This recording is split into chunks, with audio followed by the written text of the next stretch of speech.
On ne gagne pas sur un bilan jeudi, on gagne sur une équipe et sur un projet. Il est trop tôt pour parler de l'équipe et du projet. Il fait trop chaud. Vous êtes debout depuis trop longtemps. Et puis, si je vous dis tout ce soir, vous risquez de ne pas revenir. Donc, nous aurons l'occasion d'y revenir, à la fois sur l'équipe et sur le projet. Mais je voudrais, puisque c'est le début de la campagne, vous donner quand même une touche sur la tonalité avec laquelle j'envisage à la fois la constitution de l'équipe et celle du projet.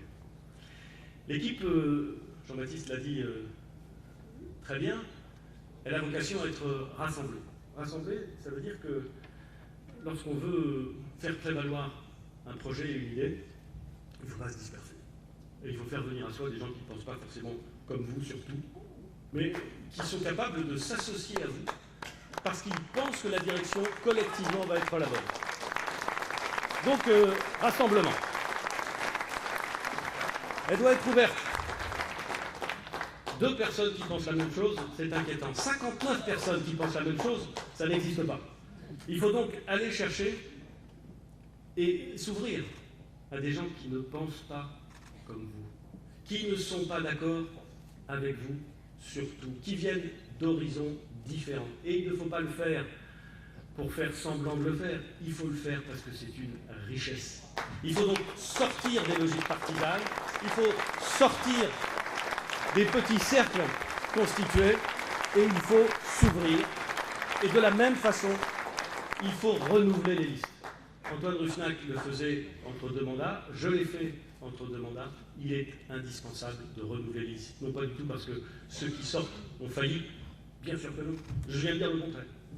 Mais parce que dans une équipe et dans une action cohérente dans le temps, il faut aussi du renouvellement, il faut aussi des nouveaux regards, il faut aussi des nouveaux enthousiasmes, il faut aussi des gens qui vont faire des erreurs, qui pensent qu'ils ont la solution à un problème qui n'a pas été réglé et qui doivent se confronter à ce problème pour apporter un élément de solution. Il y aura donc rassemblement, il y aura donc ouverture et il y aura donc renouvellement. Quant aux appartenances, mesdames et messieurs,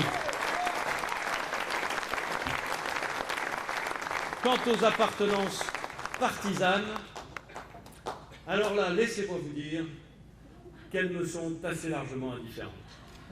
Il se trouve qu'en 2017, lorsque j'ai été nommé Premier ministre, on m'a demandé de quitter le parti politique que j'avais contribué à créer en 2002. Et ça peut s'entendre. Après tout, je respecte leurs décisions. Mais je sais d'expérience, mais vraiment, que les logiques partisanes, dans la constitution d'une liste, dans l'action municipale, n'ont aucun sens. Et donc, je me préoccuperai très peu, étant d'un naturel assez libre, des appartenances partisanes des uns et des autres. Je le dis clairement, je le dis simplement, et je préfère que ce soit entendu.